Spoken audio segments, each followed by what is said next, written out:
this was a film that really brought out that film girl analytic like membrane in us.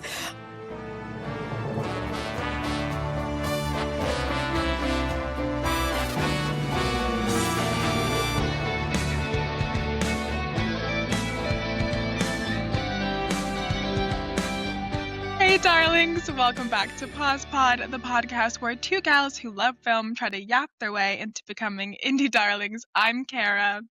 And I am Danny. And we are once again today diving into the film bro canon. Thank you guys for your love on our Scorsese episode. It was a lot of fun. And we're gonna keep digging. We're gonna keep going into the male psyche. But today's not gonna be a lot of heavy lifting because we love this filmmaker.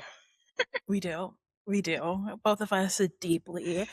And it's been noted, on social media that a lot of the filmmakers that are considered the classics, the film bro cohort, don't always include Black filmmakers. And so we thought with our next installment of Film Bro Canon and it being Black History Month, we were going to dive into a Black filmmaker that we both really love. We both enjoy his films. We both dove deep into that, especially in our undergrad. I was going to say, we go back.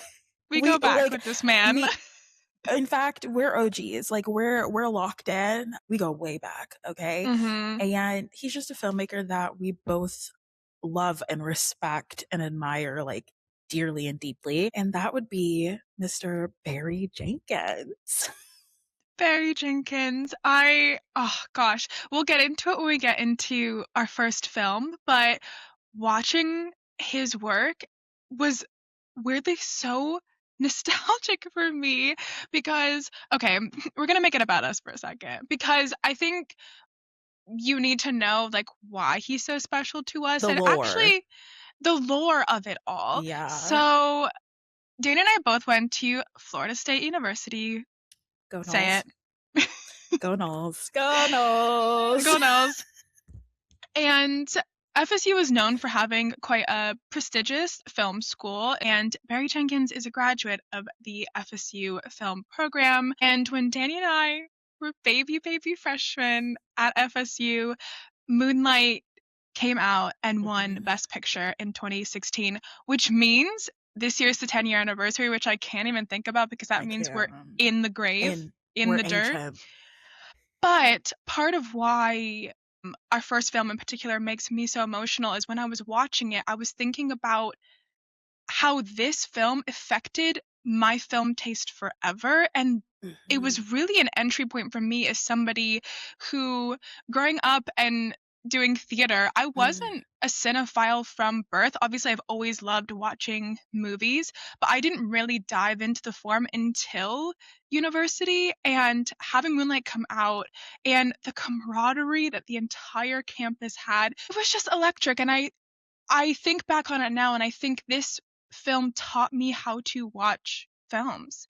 And I went from somebody who watched films purely for entertainment, which is fine, to somebody who was dazzled by film and who reveled in it and who looked to analyze it and to learn from it. And I was lucky enough to see Barry Jenkins speak at FSU. And he is just simultaneously like the most intellectual and chill man you will ever hear speak. He approaches the craft in such a genuine way.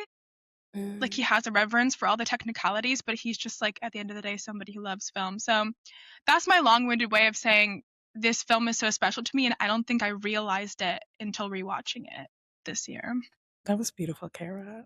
I want to cry.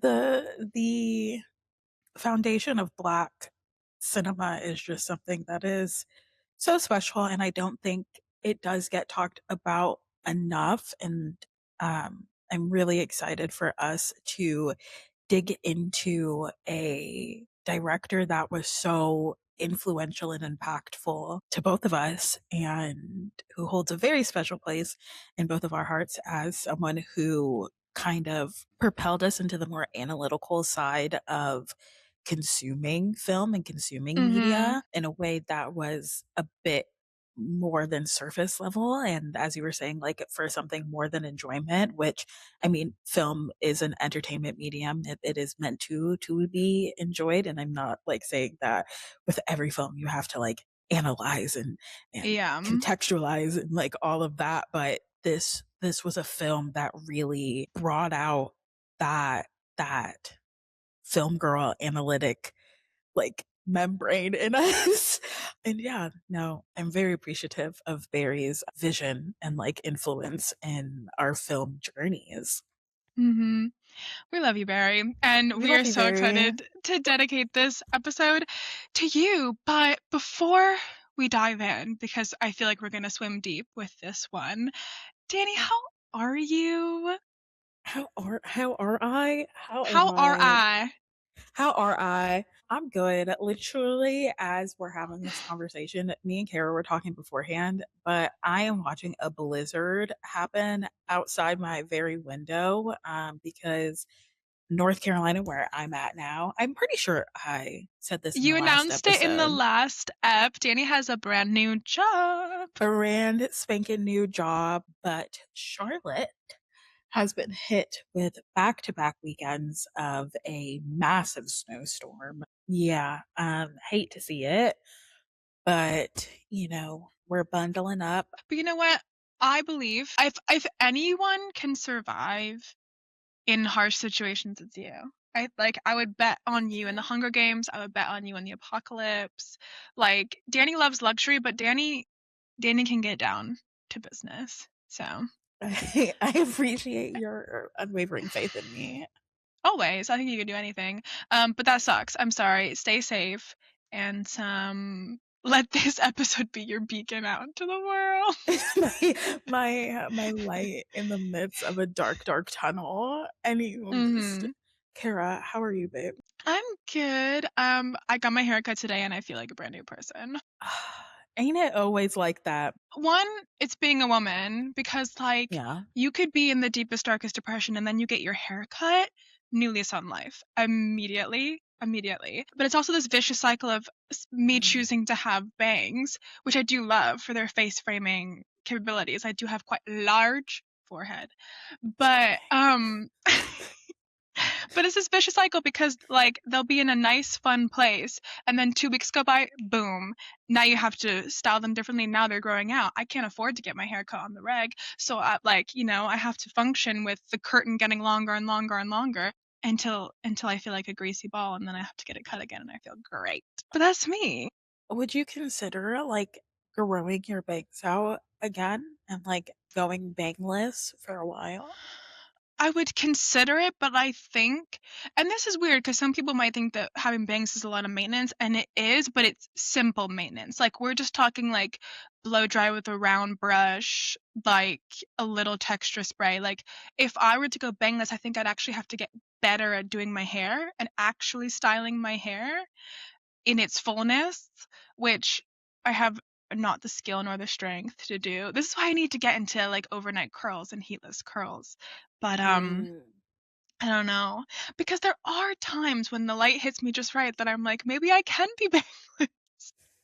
I mean, I was bangless for like most of how long you've known me, Right. and I actually only got bangs 4 years ago, but that Right. seems like a lifetime ago. That's Anyway, not even half of how long I've known you. I know, because we're 10 years strong, baby. But that's me. I've got a pep in my step and I'm ready to go. I love that for you. I love like a new hair feeling. And I like with being a black woman, I can change my hair as often as I want. And I get bored with styles Mm. really quickly. So having that like fresh new hair, it just, it invokes something within my like core. It's so great. And then even every time you get a new hairstyle, I get a little bit of like secondhand smoke of like Like, adrenaline from your from your hairstyle. I love to see it happen. oh my gosh, that is. Like, so funny. That is, like, one of the funniest things you've said. Yeah. You're welcome. Um, just keep me around for entertainment. That's the only reason I have you. But anyway, now that we've gotten our giggles out, shall we press play on Moonlight? I think we shall.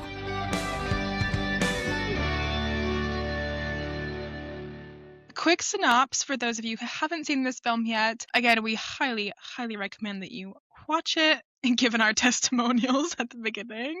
But this film follows the life of a young man in three different snapshots. A young black man living in Miami. You see him when he is a young child. You see him at like adolescence, high school age, and then you see him in, I would say maybe 30s, like late 20s, early 30s adulthood. And you follow Chiron as a young black man living in the poverty of Miami and as a gay man trying to Mm. come to terms with his identity, how his identity as a gay man interacts with his identity as a black man, and Mhm. the people along the way that either help or hinder him on that journey. And I think right off the bat, one of the most striking things to me about this film, which I mean, it's a testament to the actors, but I actually think it's more a testament to Barry as a director, is that Mhm. these three actors feel like the same person from the inside out, which is crazy because I don't think that they met each other in the course of filming, Right. or at least they didn't spend a lot of time with each other. So they didn't have a lot of time to pick up on each other's mannerisms or how they might play a scene. So I think that really is a testament to Barry in weaving this character. Because even Mhm. like just some of their facial expressions, because Chiron is a character of very few words, there's a lot of unspoken acting happening.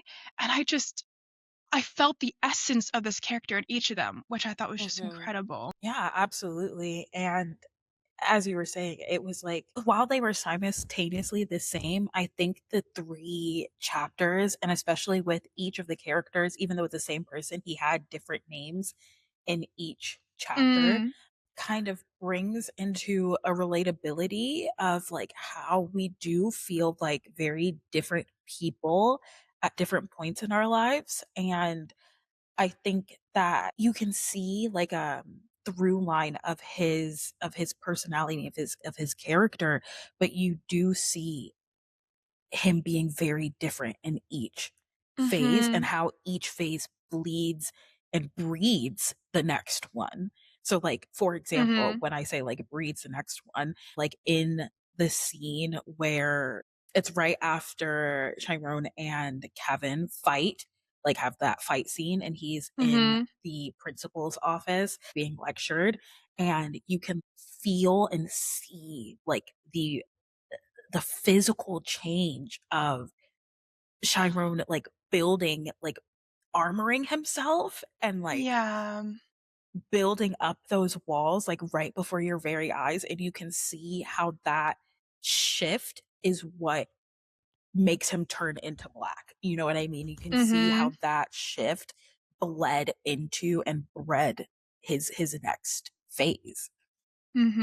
Yeah, for context, Danny picked up on the different names that the character goes by in each section. When he's a little boy, he goes by Little. In his adolescence, he goes by his given name Chiron, and then when he is older, he goes by the nickname Black, which is given to him by Kevin. Kevin being his friend slash love interest, another young man that he grew up with in his circle, who I think is presented as bi. We see Kevin with a young woman and he has an emotional and sexual intimacy with Chiron. But I think it's actually so sad to think that this nickname that was given by a person that he has love for, but then when that person betrays him, Kevin beats him up after they've just had an intimate moment due to peer pressure, not on Kevin's own Kevin's part. accord. Yeah.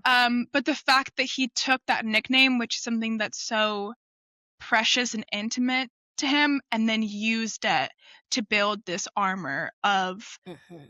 masculinity and detachment from the world. It's like he wanted something, but then he morphed it Yeah. into protection instead of vulnerability, which is just so poetically tragic.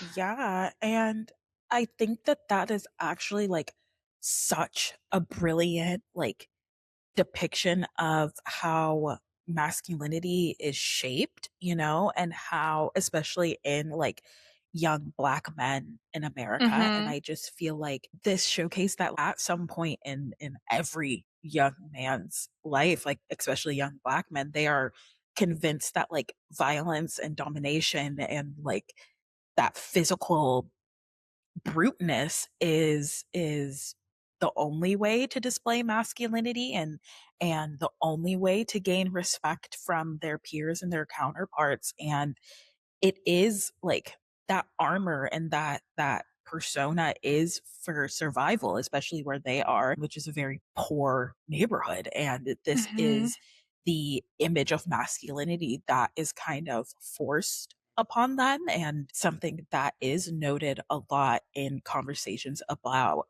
masculinity in the Black community is that like Black men aren't allowed to be soft, like they aren't allowed to be vulnerable, they aren't allowed to be carefree or joyful, and like they're not allowed to like develop a type of self identity that's like in a healthy manner. Like it's always shaped by the community and by these outside societal impacts that are telling them and showing them what a man is supposed to be. And I don't think they're ever really allowed to exist within themselves and find out what that looks like for themselves before society tells them what it's meant to look like.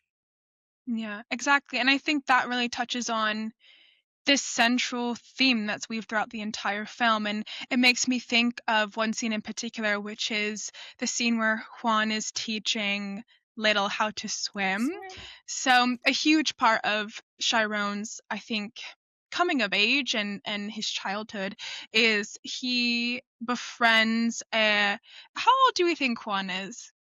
Like in his 30s or I 40s? would say like in his like 30s, 40s, like Mhm. he's older but not old, Old, yeah. like he's like just So below middle age to me. yeah, exactly. So Little, I guess we could say Little befriends him, but kind of Little is taken under his wing. Little being a boy who doesn't have a father figure in his life, and Juan kind of comes in and is this very paternal figure for him, and he teaches him how to swim. So he takes him to the ocean, teaches him how to swim, and they have this lovely conversation on the beach where Juan is saying, you have to decide who you want to be. That's a personal decision, and don't let anybody make that for you. And it's Mhm. tied into this lovely anecdote from which the film gets its name about Juan growing up in Cuba and dancing and running in the moonlight as a child. And in the moonlight, black boys look blue. And it's just this beautiful rumination on like how others see you and then how you see yourself. And I think the use of color in the film ties into that. But seeing the moments in the film where Chiron feels most like it's himself, it's like with Juan and then it's with Kevin. But as soon as those exterior people are taken away from him, he really struggles to see who he is. And this film is him, like, because I think he touches back to moments of safety and vulnerability, like Mhm. paternally with Juan and then romantically with Kevin.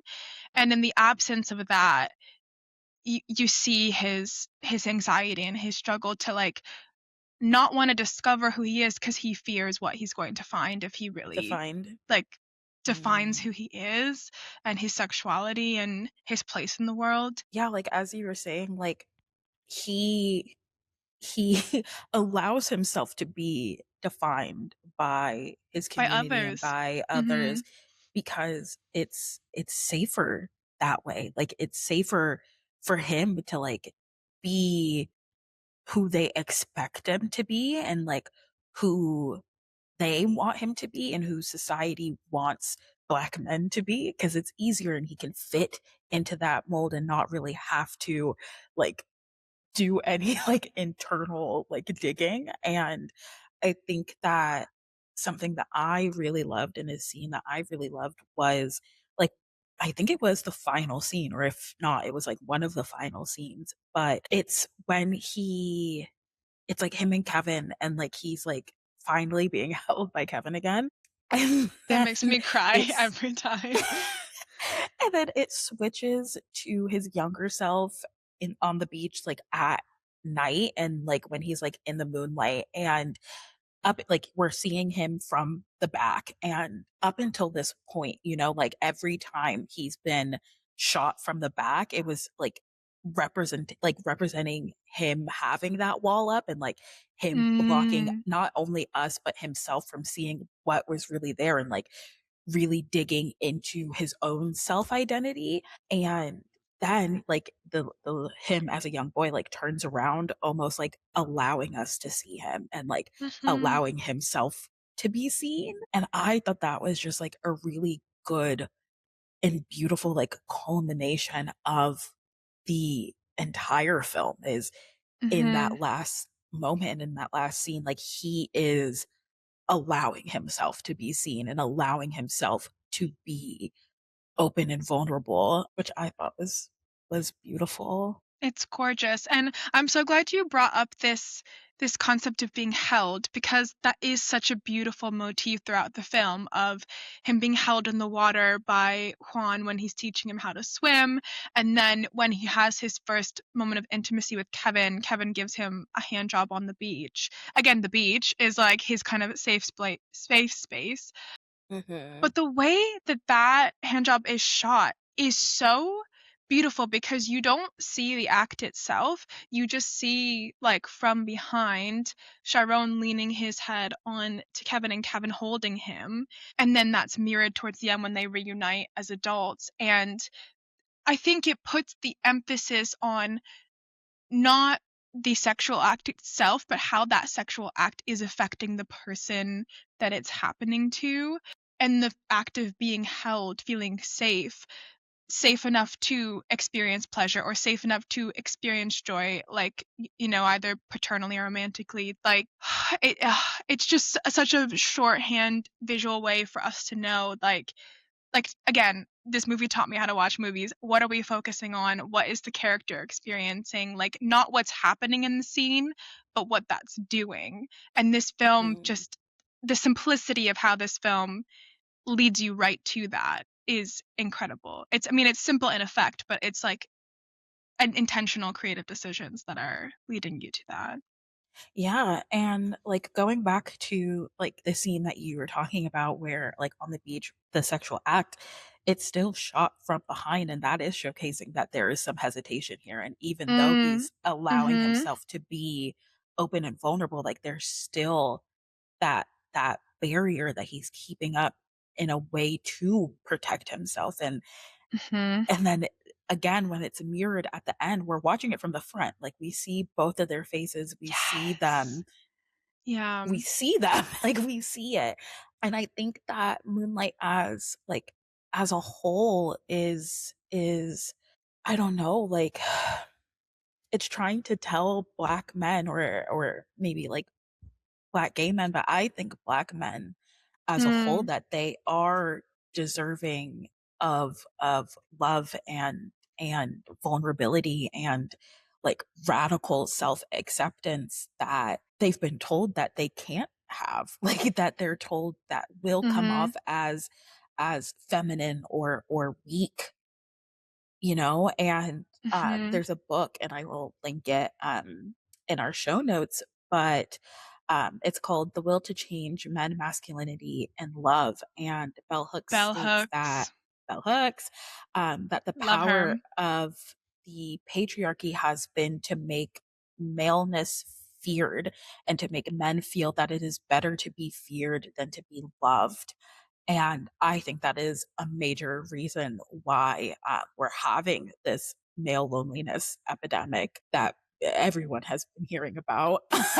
But as I said before, I think men have been convinced that violence and domination is the only way to get respect and that the only way to display masculinity is with brute force. And I think that this film is showcasing that if they allowed themselves that emotional vulnerability, like if they allowed themselves to be seen and to be loved and to, like, allow themselves to be known, like truly known by another person is it's like what true masculinity is, but like beyond that, it's what true human connection is. I don't know. I think that the men who, like, you notice that the men who are emotionally regulated and who like allow themselves to like love openly and love loudly and like love freely are the ones that are most comfortable in themselves and the ones that are most comfortable in their masculinity. And that's the type of man that can foster healthy relationships. And I think that this is like, how are we teaching our young men this right now? Like, what are we doing to foster that in themselves? And as someone who has like a young, like black nephew who he describes everything as like beautiful and pretty and like, Yeah. and like how do we as pillars of his community, like, oh my god, I'm tearing up. Like how are we as Barry, how dare pillars you? in his community, like, foster that in him so that he grows up like having that radical acceptance and like Mhm. still being able to find the beauty in things. God. Mm. Well, I think the Yeah. the answer is films like this, and I think in reading interviews that Barry Jenkins did at the time, like, he talks about how much this film was an unexpected form of therapy for him, and that he grew up in very similar circumstances to our central character Chiron, and though this film is based off of a play, so it's not autobiographical in any means, but him finding his own intersections Mm, of this character in himself while making this film, I think it's really like baked into the film, and that the mm, person who's capturing this is also feeling this. And to go off of what you said, I think it comes from us being taught that power and confidence comes from dominance. But as we see in this film, the moments where Chiron is his most powerful is when he is the most grounded in himself and in his when he's his right. most himself, when he's grounded in his Mm, identity, in his love for himself and others. I think that's why this film really plays on the child in all of us. And that's why it's so genius to show the three spectrums of this man, because and in the third act when he meets Kevin again and he's sort of catapulted back into his younger self. And it's almost like Kevin is holding up this mirror to say, what would your younger self think of you now? And would now. you teach your younger self the things that you're practicing now? Right. Um, and yeah, I think also in this conversation about where true power comes from, where true freedom comes from, I really loved the use of water and Mm, wind and breeze as this motif of release and true the vulnerability and relaxation. And throughout the film, we've talked about the ocean, but the ocean breeze is a huge part of this film. He feels the ocean breeze when he's on the beach with Kevin, and then later, because he moves away from Florida and then he comes back, when he feels that breeze, he literally stops in his tracks. And I think is reminded of the last time he felt free, the last time he felt safe. And he takes a lot of baths. He like opens the freezer and puts his head in the freezer. Like I think he's looking for that almost like a salve, like on a burn. Like he's looking for that mm, breeze, that water to like I mean, there's so much imagery in water and like washing things away and being your clean and pure, but like pure as in like your purest self. But just that release on his face when he's like in the ocean breeze and in the freezer, like what did you think of that, and how do you think it kind of ties into what we're talking about? yeah, I mean, you basically said it all. Like his you see and feel like hear that breeze in the moments where he's allowed himself to drop that armor and Mm, to actually like just exist and to feel a connection. And I think like as you were saying about like him taking baths and him like sticking his head in the freezer, it's a way to like almost like get a hit Mm, it's not gonna last long, and he knows that it's not going to cure him, or it's not as good as like the original. Like it's not as good as like yeah. Yeah, he's, like, true recreating freedom. those moments for Exactly. himself. Yeah, wow. So like he knows that it's not ever going to be good enough, and it's not going to like hit as hard, and it's not going to feel as good, but he's just like desperate for just like a moment of reprieve, and like Hmm. a moment where he can feel that freedom and that calmness that he does in those other moments. Mhm. And then one other visual thing I wanted to talk about or ask you about is that something that, because when this film came out in 2016, if you took a film class at FSU, you were watching Moonlight. So I saw this film probably 5 or 6 times in 2016 on my own and in like classes. So I hadn't watched it in 10 years. And so watching it again, I noticed something that I had never noticed before, which is a sign of a great film. But there are moments where the camera is circling the actors. There's Mm-hmm. these shots that feel almost predatory in nature, Mm, and the 2 times that I noticed it, one surprised me and one didn't, and so I wanted to chat about it. The one that I think is most obvious is when Chiron is being bullied by boys at school and he's being beaten up, and when those boys coerce Kevin into beating him up because Kevin's playing this game of masculinity too and just trying to survive in school. And there is quite a beautiful moment where Kevin's like he's beating Chiron, but he's like telling him to stay down, so, like to almost try and protect him from further pain. So it's this twisted sort of trying to mm, make the best of it. But anyway, during that scene, the camera is circling and circling and circling. And to me, I was like, okay, this makes sense. It's like, he's being preyed upon, he's being observed, and he feels super exposed, the circling. But the film opens with a circular shot when Juan, who's the first person we meet, is working as a drug dealer, and it's not a violent scene at all. He's just going and he's checking on one of his people who's selling for him, and he just has like a conversation, and then the scene ends. But again, that circling. And I wanted to talk about, because Juan is such a stable character for us and for Chiron, and he represents surprising vulnerability for like a man in this community. mm. But that camera work being used maybe evoked the struggle within Juan. What did you sort of make of that use of the I camera? always saw this circle as like a visual display of like community almost, Oh, because interesting. like you see it when the kids are playing soccer, like it is also Mhm. like a circle shot, and you like see it when it's like in groups, and it's like a community thing, and like the only time it's used in a negative connotation is Mhm. in that fight scene.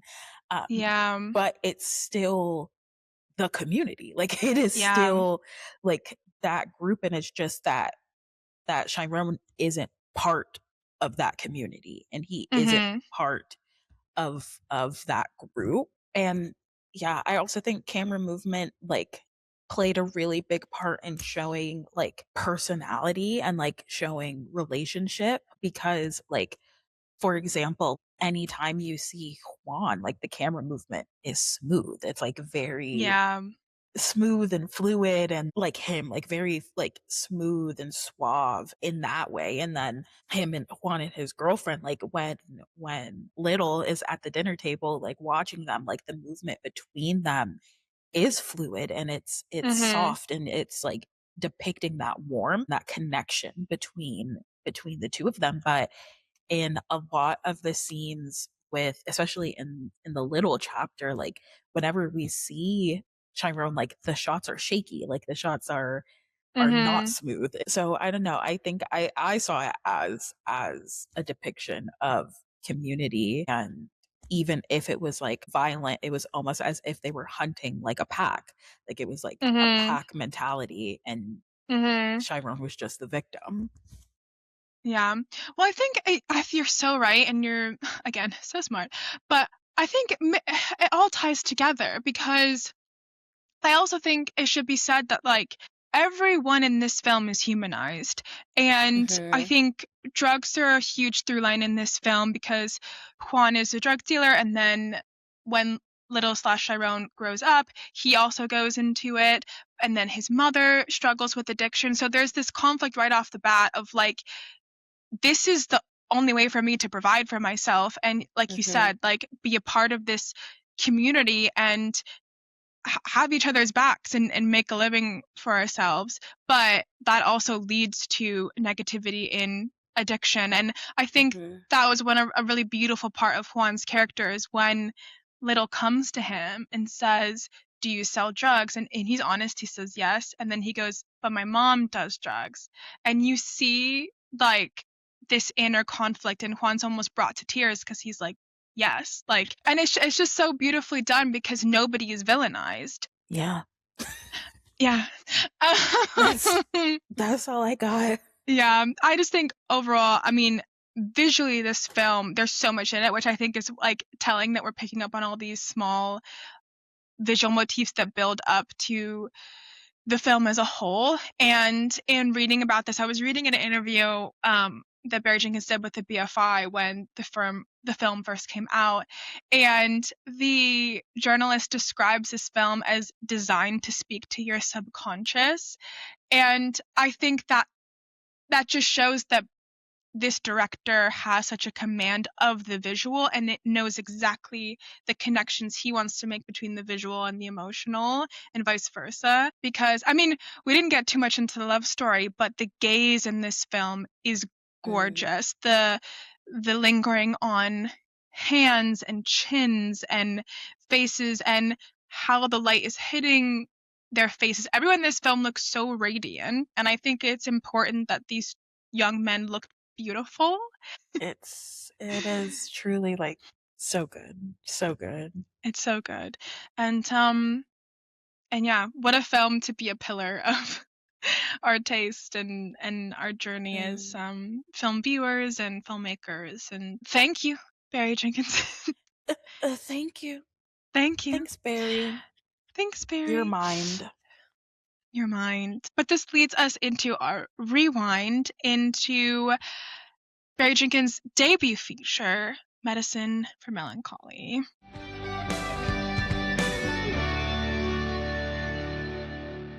This film, and speaking about, and I watched it in the order of I rewatched Moonlight and then I watched Medicine for Mhm. Melancholy. And I think that was the correct order, even though it was not chronological, because I liked seeing his growth. Like, I liked seeing hi- his debut micro budget feature of like Micro. $15,000. And it's nice to see your heroes grow. Like, I think it's safe to say Mm. that Medicine for Melancholy, even though it's a gorgeous film, like, it is not in the same league as Moonlight. And there's 8 years between them. And I think you definitely see the seeds of Jenkins' style in Medicine for Melancholy. But it's almost like, I guess to follow the metaphor, like the seeds, now they're like full plants in Moonlight. Like, Right. and it's a huge jump, and yet you still see the origin of it. But anyway, Mhm. quickly synopsis of this film. This film is quite a simple film. It follows two young black bohemians, I guess you could call them, Yeah. in San Francisco, Micah and Joe, and they meet as one night stands at a party, and then they kind of just keep hanging out, like a la Before Sunrise style. Like they just keep spending time together into the following day, and the whole film takes place in one day of these people sort of tiptoeing around their relationship to each other, trying to get to know one another, and trying to traverse sort of like the indie art scene in San Francisco as two young black people. And yeah, what stood out to you about this film? Like having the like starter pack in our mind of Moonlight and then jumping to this film. Yeah, I think oh man, I think I'm gonna make some like comparisons. I mean, you can't help but Yeah, I like Micah's character a lot. I think he is a very interesting character, and he is obviously more like articulate and more like intellectual than Chiron's character. but I do think that he operates under the same, like, societal rules that Mm, Chiron exists under. I think that he needs to be seen as, like, politically active, and, like, he has an insistence on being seen correctly. Like, he has a very desperate need to be like, control how he is being perceived and how he is being seen, if that makes yeah. sense. No, exactly. I think this is unlocking in me like this theme of performance and performativity Mhm. that I think is almost like a weight that is weighing on these two characters in this film. Like if Moonlight was about the guards we put up, Menace of Melancholy is almost like the versions of ourself that we project Mm. out that might be who we want to be or who we want to be seen Mhm. as, or even just like it's like the message isn't being received. It's like the loss in translation of these two young people trying to be young and in love, but also be like young and black in America. Yeah. And like kind of conflict in them is that they're both involved in sort of the indie scene. So like the indie art scene and a Mhm. music scene. And like it's actually so funny. This film is like 2008 and it's like indie music that it uses in the score. But Micah makes this argument that the indie scene is predominantly white and aesthetically white. And how can you be black and indie? And Joe is more just like, well, just be. Like, you don't have to Right. quote unquote be black or quote unquote be indie. Like, can't you just be? And then Mike is like, well, but isn't there importance in the label? So it's kind of just like this conversation. And it made me think of your love of Paramore, Danny. And like, Haley Williams, if you're listening, girl, I love you. but like, and I actually, this is serendipitous because I was listening to a podcast. Shout out to my reading glasses, my women who talk to me about books. And there was an advertisement for another podcast within their podcast. And it was, the podcast was called Black People Love Paramore. And it was a podcast about the indie interests that are in black culture but is not seen as quote unquote black culture. And I just think, I mean, it makes me laugh, but it's also like when a white person stereotypically thinks of a black person, they're not going to think that their favorite band is Paramore. And I Paramore. think that's what Micah is struggling with. And Mm. he's attracted to Joe and he wants to be with Joe, but he's also like, he kind of bullies her about having a white boyfriend and like interrogates that in her. Joe's relationship with this unseen white curator, like art boyfriend, and how that affects how she's trying to move through the world, and then what Micah kind Mhm. of calls her out on. But should he be calling her out on that? Like it raises all these little like tricky, sticky questions.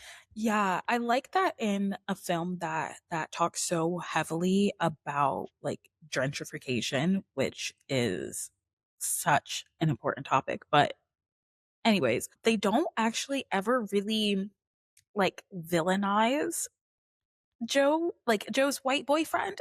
You know what I Yeah, mean? yeah, no, that he sounds great. Yeah, he sounds great, and, like, they never like, the film never makes, like, interracial dating a, like, morality issue, that makes sense. Yeah, Micah is so much more upset or bothered by Joe's white boyfriend than, like, she is, and I think that it goes back to Micah's, like, core of, like, longing for Black community and, like, Black intimacy and, like, Black culture in a place where it seems like it's non-existent and rapidly disappearing, you know? And I think that kind of goes into Mike, like what you were saying, that Micah and Joe have very different ideological foundations or, like, standings, and that is part of the reason I think that this relationship doesn't work out or, like, couldn't work out because they view life in blackness very differently. Yeah, well, it's Yeah. like what's the line that Joe has where It's towards the very beginning where they're still getting to know each other, and Micah, like, makes a comment, and she goes, "Oh, you're one of those people." And he's like, "Who?" And she goes, "People who say that Black History Month is in February because it's the shortest month of the year." And he goes, and he's like, "Yeah, it is." And then she cites, like, the historical reasons for, like, why it's in February instead of, and so it's such a good shorthand to be, like, how they view their identities. And I guess it's more, I think Micah is anticipating a fight, and, Mhm. like, which comes from, the lived experience of, like, being a marginalized person. Like, he's expecting the fight, and he's constantly, like, ready to argue back. And Joe's just like, just going with the flow, really. Like, she's almost, and it's just this tough, this sort of identity politics of, like, I don't think that Joe is, like, any less Black than Micah, but she approaches it in such a different way. Does that make sense? It does, and that is just the lived experience of being young and Black in Mhm. America, and they are it is both of them are survival strategies, and I think they're both just trying to navigate whiteness and navigate gentrification and in ways that are different from each other. Like Micah, he is deeply invested in identity politics. Like he Mhm. wants to make his Blackness like the centerfold of his identity, and he wants his political awareness to be at the forefront of who he is. And it, while it is sincere, it also throughout the film starts to feel very performative because it's Yeah. almost as if he is like desperate for Joe to like get it and to like see where Mhm. he's coming from and kind of like win her to his side almost. Mhm. But Joe, as you were saying, is like, just exist. Like, why are we trying Mhm. so desperately and so hard to like force ourselves into these boxes and to kind of have these like racial negotiations? And I don't know. I think that she just chose the path of least resistance almost, like not in a bad Mhm. way, but like at the end of the day, it's not, it's some things aren't worth the the fight, you know, and the conflict. And there's other ways to approach this. And I don't think either approach is wrong. And I think that that is what this film does so well is to just showcase both approaches of Mhm. navigating whiteness as a young Black American and what that means and what identities that you hold on to. Mhm.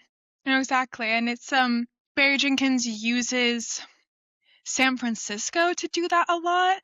Like, Mhm. in kind of reading up on this film, a lot of people really note how the place of this film is another character. And Yeah. when they're trying to decide what they want to do that day, and Joe's like, "Well, let's go to MoMA." And he goes, "Black people are not going to go to MoMA on a Sunday." And then instead he takes her to, uh like a museum more centered on Black history and Black History. art, which is like, both are fine, and both are like young Black people looking at art and experiencing art. But it's just funny. She's like, "Well, what?" She even asked me. She's like, "Well, what do two young Black folks do on a Sunday? Like, go to church? Like what do you want us to do?" Literally. But yeah, using San Francisco to do that, because even though we're like talking about all the themes, there's not a lot of dialogue in this film. For a film about two people who spend the day talking to each other, there's a lot of silence in this film. And there's a lot Mm, of unsaid things in this film. And the themes come out in these bursts of, like, them arguing about being young and being Black. But it's these bursts. And the rest of the film is them just chatting about, like, food, or like his job as a person who works on aquariums, and like just little, like, mm, mundane things, and then these bursts of, like, identity politics. And when I was first watching it, I was like, what is the pacing? I got a bit lost in the film. But looking back on mm, it now, I think that rhythm of lulling us into almost a, like, sedated mundanity of, like, domestically following these people, and then these bursts of, like, identity politics, gentrification, like that kind of rise and fall flow, I guess is indicative of going about my life as a young person and then being confronted with like identity. Like, you know what I I think mean? it's so interesting that you talk about it, like, say that because it didn't feel off to me. Like, this Really? Well, not off, yeah, but just like jagged in rhythm, I right, think. because it's like me and my Black friends, sorry, to you as someone of not the Black variety. That's okay. But these like these are conversations that I've had with my friends. Like we just be going about our day or like planning to do something. It's like that's white people shit. Like Black people don't do that. Like it's just like I don't know, like it finds itself a way to weave itself just into our conversations because that is just like how it is. Like it just pops up and you're forced to be confronted with it at like different times. Like you could just be minding your business and it's like, oh, there it is. And like so I feel like it's really normal for us to have that roller coaster or that like up and down type conversations. And so that it felt so normal to me that it didn't stick out to me in the film. That is so interesting. I mean, I guess the film is doing its work in our different reading of that because I'm carrying Mm, my privilege of how the pacing and the rhythm is coming across to me as a white viewer, and then you're carrying the familiarity of it as a person of color, which I guess is like that's the genius of how this film is working on different levels. mhm. And like the only thing that I can compare it to is just like being a woman, but it's not the same because I think there are situations that I can feel unsafe in as a woman, but I always carry the privilege of being a white person. Does that make sense? Yeah, because Yeah. I fully recognize and it's showcased in this film in the topics of identity politics and that kind of discussion that I am always going to be Black first. Like I'm always going Mhm. to be Black before I'm a woman. Like I'm always going to be Black first and everything else comes secondly. And it's felt across the diaspora, like even if because for example, like I am Jamaican, like my family is from Jamaica, I'm Jamaican, but in America, it doesn't matter if you've come from Jamaica, it doesn't matter if you've come from the Caribbean, if it doesn't matter if you're literally from a country in Africa, you are Black. Like Mhm. whatever culture you are outside of your Blackness does not matter here in the viewpoint of the society that we live in this country. And do you think that that is part of Joe's inner conflict in that she wants to be a person who makes art and she doesn't like I think we see her and we see it through like her having this white art curator boyfriend and her wanting to go to this museum and that and her talking about her screen printing business. She doesn't always want to center her blackness in her art, but yet she's still like fully in that identity.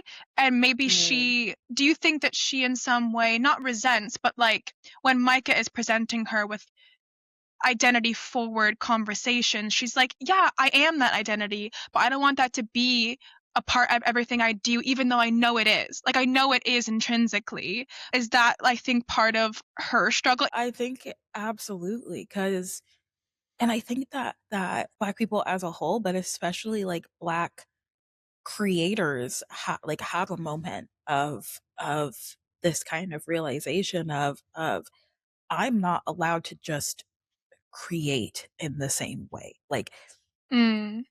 we're There's a like we're almost responsibility that it's like you feel. exactly. It's like Hmm. we feel this responsibility or this kind of obligation to create Black media, to create Black films, to create Black music, to create Black art, to like it's and like it keeps coming back to like we are Black before we are anything else.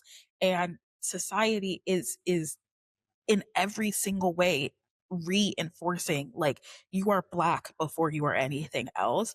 And so when it Hmm. comes to these creative endeavors especially, it's like we can't just create, like we can't just exist. Like there's always Hmm. Black in front of anything we do, like you know what I mean. And Micah's wearing that as a badge of honor, and Joe is like, "What if I don't want to?" sort of a Exactly. thing. Like I think she's really displaying just like the exhaustion. Like Mhm. it is exhausting like to have your blackness be at the forefront of every single thing that you do. And it's not something that other people have to consider because for example, you produced a short film. Were you concerned of I'm making a white film? No. Did that ever cross your mind? No. Yeah. Yeah. So and it's something that's at the forefront of my mind in the short films that I'm currently producing. Like Mhm. no matter what I do, no matter what I create, it will always be a black product. And okay, wow, this is bringing up something that I wanted to talk about, but now I'm seeing it in a totally different light. In that, one of the things that I wanted to bring up about this film in watching it in tandem with Moonlight is the vibrancy of color in Moonlight versus the total desaturation and absence of color Mm. in Medicine for Melancholy. And this film is not in black and white, but it's incredibly subdued. Mhm. Having this conversation with you, I mean, I was just gonna bring that up as a thing. I was like, why do you think that is? But now I'm like, oh my gosh, like, is this film's absence of color and these two young black people talking about identity politics, like, is that like that could be both of them. That could be Joe being like, I want to live in a world where the color of my skin is not my identity. And then Micah's like clawing, like trying to make it make sense. So the absence of color in this film, I think like fuels the struggle of these two young people. Does that make sense? Maybe? That does make sense. I did not consider that. I didn't consider that as a thought process like at all.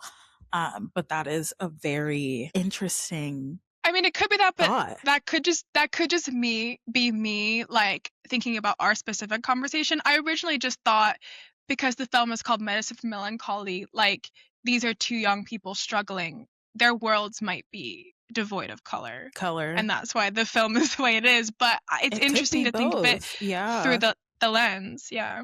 Right. I no, I think that's a very interesting thought process. It could also be because it's low budget and it was in 2008. He said, "Let's make it simple for the edit." You know? He said, "I can't be rigging the fuchsia lights like I was rigging the fuchsia lights in Moonlight." But anyway, yeah, I think this was a really great, I think, coupling of films for me to watch because there was almost a familiarity in Moonlight, even though the themes of it Mm, are quite intense.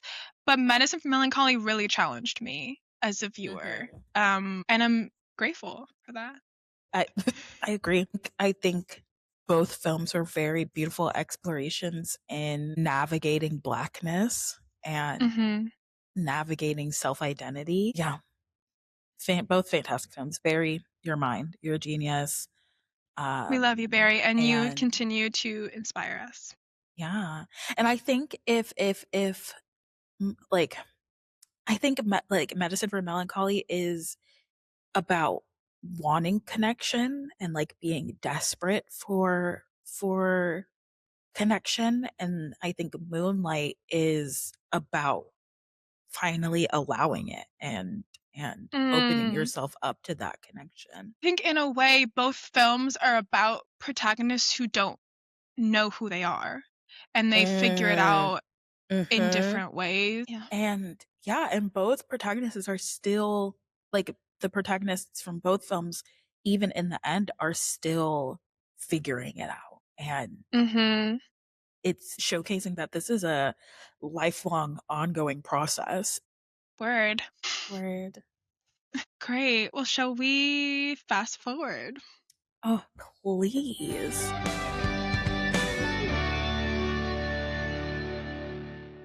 Okay, so for this episode's fast forward, I thought I would treat Danny to a little recap, some teases and highlights from the 2026 Sundance Film Oh, Festival.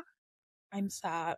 I wasn't there, but baby steps. One day Pause Pod will be in the press line for Sundance Film Festival. But I had a great time following this festival in the trades and through my favorite film girly creators. Shout out to Film Sis, loved her Sundance vlogs.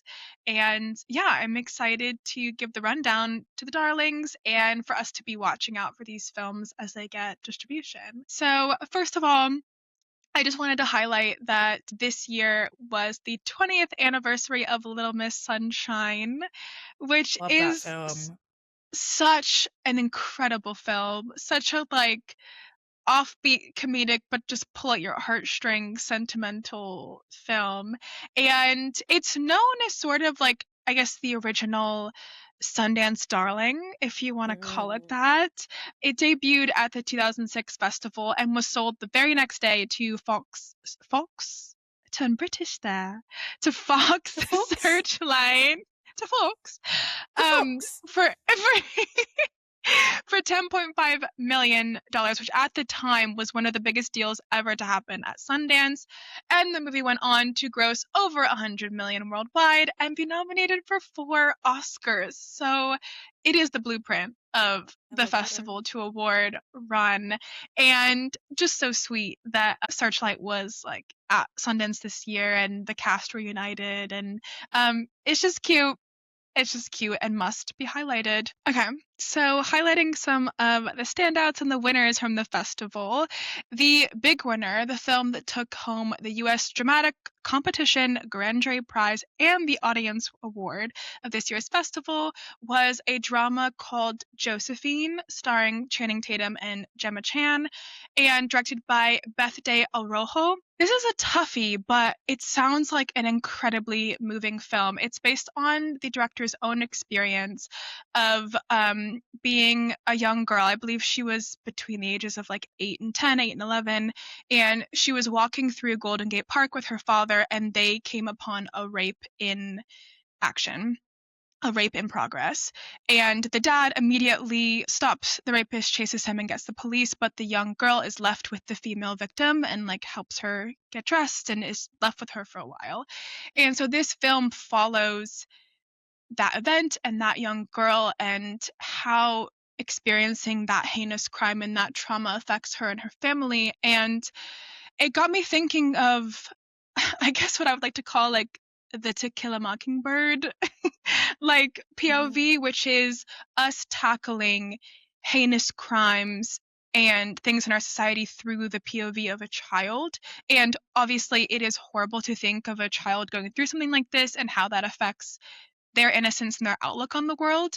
But I also think that as audience members, it takes us back to our most empathetic and our most innocent point and forces us to view something like this in that state. And I think, it's proof from this jury prize, but also the audience award in particular, of how a film like this, though it could be so tough, like how humanizing it would be and how Mhm. profound it is to watch. So I'm incredibly interested to see how this film does and when it's viewed by a wider audience and the impact that it may have.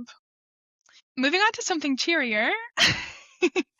The surprise standout of this year's festival and a buzzy film is a film called Hachan Shake Your Beauty, which is a film directed by Joseph Kubota Veltka, based on his own mother, and it follows a woman who leaves the Japanese ballroom dance scene after tragedy strikes, only to be lured back onto the dance floor after developing an infatuation with a new instructor.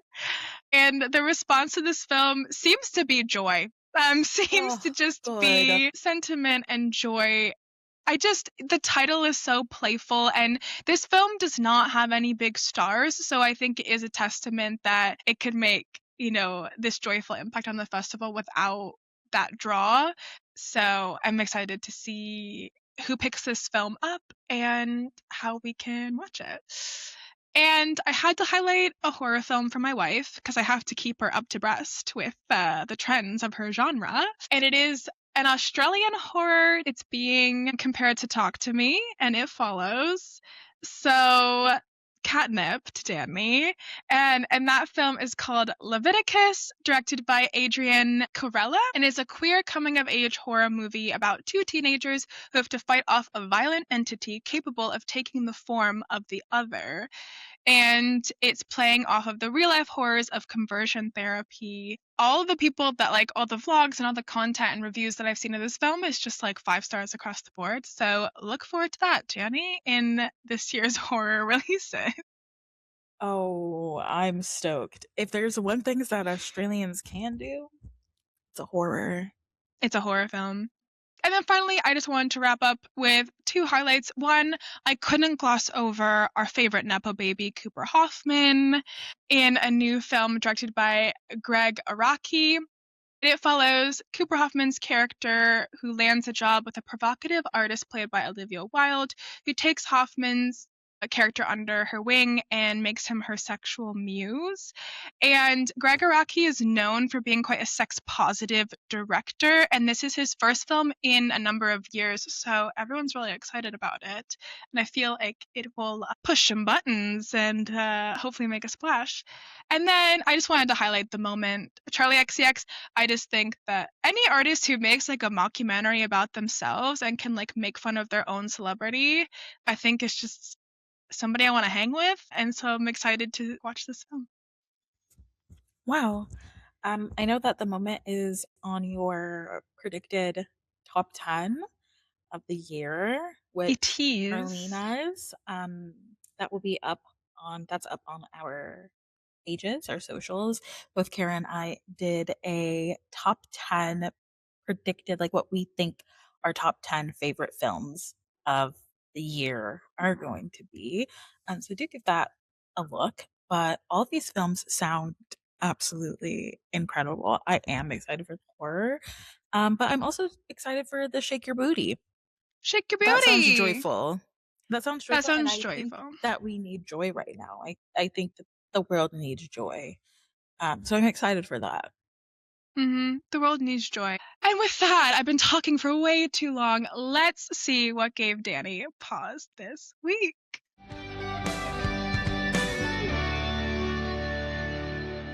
Okay, I'm not gonna lie, I've had a shitty week. I have had like a really shitty week. And so there was a lot of things that were gonna give me pause. But then last night I was watching this video. I've been so emotional this episode. I think it's because my period is coming. Anyways, I was watching this TikTok video and I will link it because I want everybody to watch it. It's this girl. Oh I my don't know if she's gosh. doing stand-up comedy. She was on a mic. I don't know what the situation was. Anyways, Love it. she was telling this story about her as like her growing up, but it starts with her as a child and it's her first day of kindergarten. And she is wearing shorts that look like a watermelon and a National Amazing. Geographic shirt. I And want to be her friend. right, the night before, she was watching a documentary on animals. I can't remember what animal it was, but the women pursued the men in this. And so she was like, it's time for recess. Ladies were on the prowl. We're on the prowl. Okay. She full speeds ahead to this boy in kindergarten. He is freaked out. He's running away from her. She tackles him to the ground. He kicks her in the chest or the stomach. And he's like, you're weird. You're weird. Then she grows up. She goes to college. She has learned a little bit more how to speak to the male species. But in speaking, like in learning how to speak to the male species, she has to suppress a lot of herself because she studies zoology and she knows a lot of facts about animals. And she sleeps with a poster of this octopus above her head. Okay. This is hmm important. hmm So, for a really long time, she suppressed a lot of her interests in order to attract a male because she works in zoology. She's like, if I have to sacrifice parts of myself to attract a man, then that's just survival of the fittest. That's just what I have to do. And she just keeps failing. She just keeps failing because there's a part of her conversation that always leads back. Like she just can't push down who she is. Okay. And then she gets to this party and she sees a guy. And she was like, my mission is to just shut my mouth, not talk about zoology, and to kiss a man. That's all I want. That is all I want. Right. And then she sees this man coming through the party. He has this dog lifted up in the air going through this party. And she was like, my new mission to pet that dog. I'm going to pet that dog. I'm going to pet That's that me at a dog. party. I'm like, kiss a man? No, I'm trying to snuggle with a pup, you know? She said, mission averted. I'm going to pet that dog. And then she overhears this guy outside with his dog. He's putting eardrops in the dog's ears. And he's like, you're such a good dog. You're such a good boy, Zeus. You're so good. I love you. You're such a good dog. And now she's like, okay, maybe I can hit two birds, one stone. I can kiss Yeah. that boy Mm-hmm. and pet the dog, Yeah. Mm-hmm. So she goes outside. She sits down, they have a conversation, and it's going well. Like it's going really Mm. well. And then she feels the bubbling again to start talking about animals. And About she's the like, no, octopus? about the octopus. And she's like, no, I can't do it. I can't do it. No. But she brought out a bottle of alcohol, and on the alcohol was a kraken. And he sees this bottle of alcohol and he picks it up and he was like, did you know that the kraken is like this massive octopus that they find in the ocean?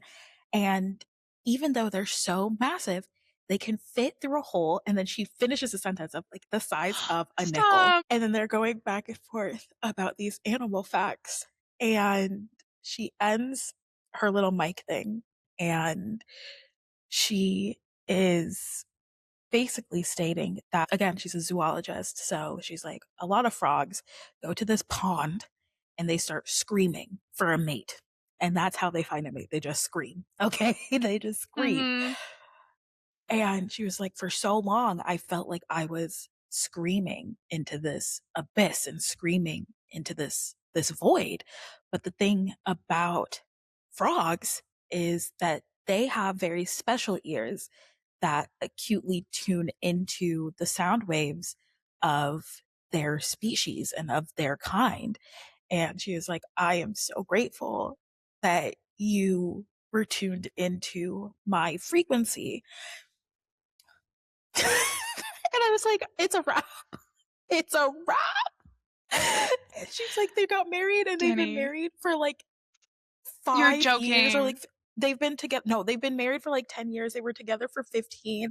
And she was like, it's so important that you wait and you like wait for the person who is tuned in to To your your frequency and frequency. not to like push down who you are to find a mate. And that's basic zoology. And she was like, I am so glad that you were tuned into my frequency. And I saw, I'm sitting in my bed after the most shitty week. And I was like, there is love and there is joy in the world. And it just reminded me that I was like, my best days are still ahead of me and I have yet to meet everybody that I'm going to love.